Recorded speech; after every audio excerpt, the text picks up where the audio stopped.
ज्ञान में सपनों की उड़ान में स्वागत है आपका सिविल ज्ञान में।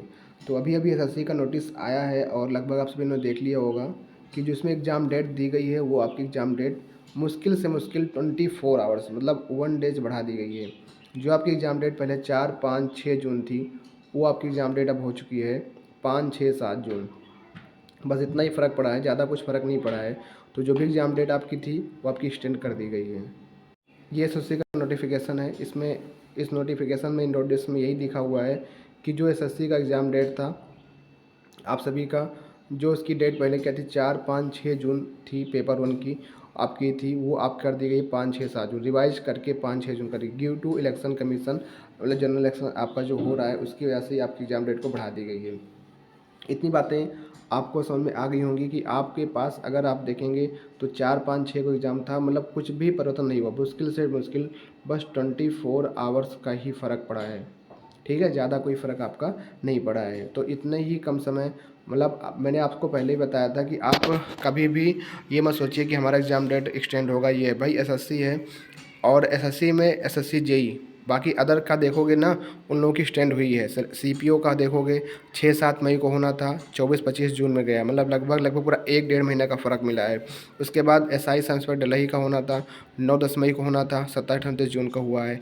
कंबाइन सीजीएल का सेशनल का होने वाला था, इन लोगों का भी डेट अभी नहीं आई थी प्रेजेंट डेट में, लेकिन अब इनका जो है जुलाई में कर दिया गया है। 1, 2, 3, 4, 5, 8, 9, 10, 11 जुलाई में कर दिया गया है।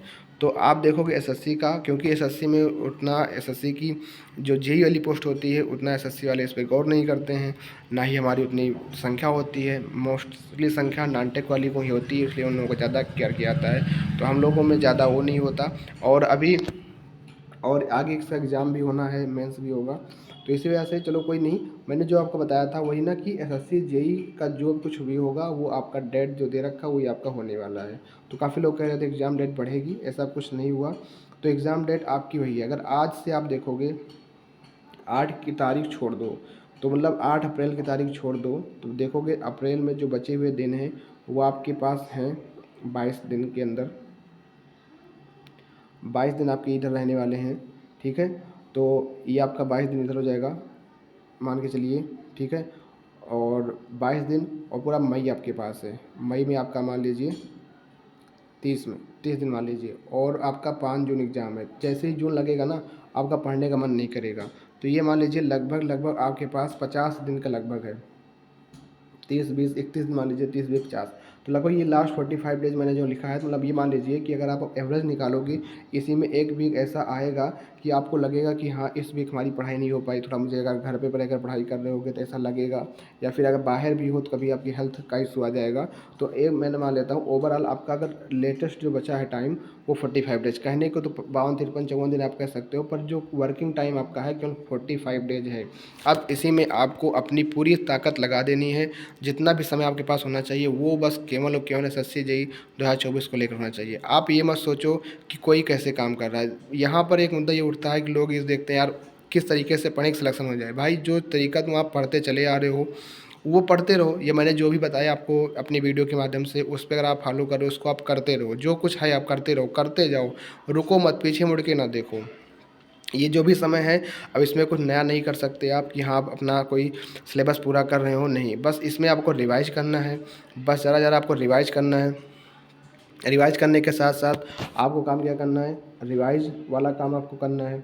रिवाइज का आपको प्रैक्टिस करना है, दबा के क्वेश्चन की प्रैक्टिस करना है, और मगअप करना है चीज़ों को। मगअप मतलब बिल्कुल याद होना चाहिए। तो मतलब अब आपको फार्मूला रिवीजन भी आपको करना पड़ेगा। तो फार्मूला रिवीजन की एक यूथ पब्लिकेशन की बुक्स आती है, या आपके पास अगर खुद का फार्मूला रिवीजन कोई बुक्स है तो उसको सुबह शाम आप जो है एक सब्जेक्ट पर डे डेली के तरीके से सुबह शाम जो है, एक सुबह उठिए आप, उसको फार्मूला रिवीजन वाली बुक लेके बैठ जाइए। क्या क्या फार्मूले हैं रटना नहीं है, क्या क्या फार्मूले देखते चलो, अच्छा इसका ये, इसका ये।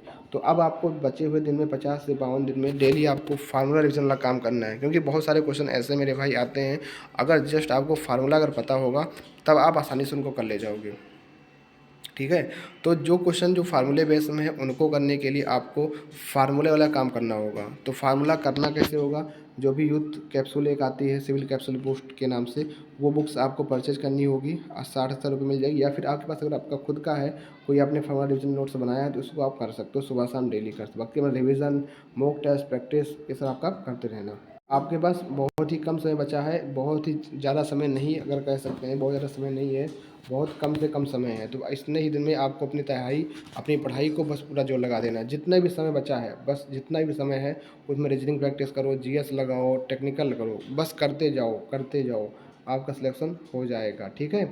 और रही बात, बहुत लोग पूछ रहे थे सर मेंस कब होगा, तो मेंस अगर ये आपका जून में हो रहा है तो ये मान के चलिए कि बहुत ज़्यादा ये समय देगा। तो ये फिर आपका अगस्त का फर्स्ट वीक दे सकता है कि अगस्त के पहले वीक में एग्ज़ाम करा दिए, बहुत ज़्यादा देगा सेकंड वीक में चला जाएगा, बस ज़्यादा समय नहीं देगा। क्योंकि अब पहले क्या था कि लिखित परीक्षा होती थी, मेंस होता था, पर प्रीवियस साल भी आपका ऑब्जेक्टिव ही हुआ था, इस साल भी आपका ऑब्जेक्टिव ही होगा।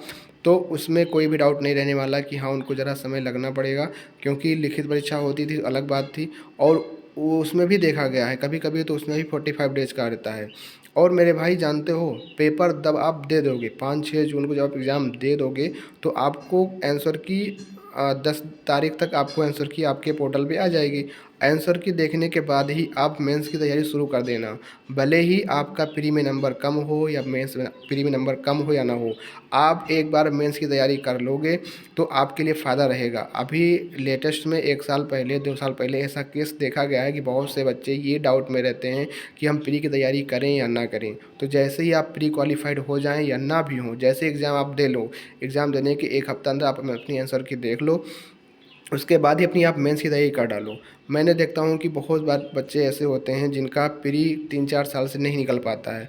जब वो 5वीं बार मेंस में जाते हैं तो उनके अंदर मेंस का एक खौफ रहता है यार कि मैंने मेंस की तैयारी नहीं की। हालाँकि कुछ ऐसा बहुत बड़ा नहीं है, अब तो ऑब्जेक्टिव हो गया है, तो इतना बहुत ज़्यादा मुद्दा नहीं रह गया। पहले तो होता था लिखित होता था, तो मैं कहता था भाई जब आपका सिलेक्शन हो तभी करो, लेकिन तब भी एक बार करना ज़रूरी होता था।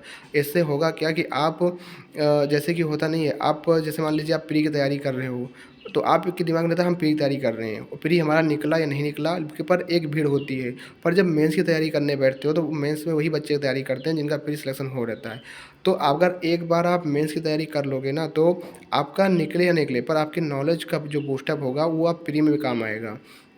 एक आप और आपको एक एक्सपीरियंस हो जाएगा कि यार मेंस में मैंने चीज़ें ये करी थी, मेंस में ये चीज़ें होती हैं। तो आपको मेंस में बस मुश्किल से आपका 2 महीना जाएगा, क्योंकि अब अगला जो बाय द वे आपका सिलेक्शन प्री में नहीं हुआ तो अगला जो एसएससी आएगा वो फिर आपको 6 महीने बाद देखने को मिलेगा। तब अब तक आप क्या करोगे, तब आप दूसरी वैकेंसी के पीछे भागोगे। होगा क्या कि आपको इधर मेंस का नॉलेज नहीं रहेगा, और बाय द वे अगले साल आपने प्री निकाल दिया, फिर आपको मेंस का नॉलेज नहीं रहेगा, तो मेंस की नॉलेज ना होने की वजह से आप फिर कहीं न कहीं लैग करोगे, फिर आप मेंस में चूक जाओगे। तो वो चीज़ें, बाधाएँ, वो बातें आपके सामने ना आए, उसके लिए आपको प्री की एग्ज़ाम होने के तुरंत बाद ही आप तुरंत मेंस में लग जाइए। क्वेश्चन प्रैक्टिस वहाँ भी करनी है, वहाँ आपको टेक्निकल ही पढ़ना है। जब आप टेक्निकल पढ़ोगे तो कहीं न कहीं वो आपके काम ही आएगा। तो ये सारी चीज़ें आपको ध्यान रखनी होगी आगे वाले समय के लिए। तो ज़्यादा भी समय गँवाए बिना आप अपनी तैयारी को शुरू कर ही दिए होंगे, बस उनको एक रेगुलर पैटर्न पे करते रहिए। Revision, practice, smoke. Exam date भी आ चुकी है। बहुत ज़्यादा से ज़्यादा समय आप अपनी पढ़ाई पर दीजिए और अपनी नींद प्रॉपर लीजिए, खाने-पीने का ध्यान रखिए और पढ़ाई करते रहिए। Best of luck. आपका जो है शुभकामना यही है कि आपका सिलेक्शन इस बार हो। Thank you. जय हिंद, जय भारत।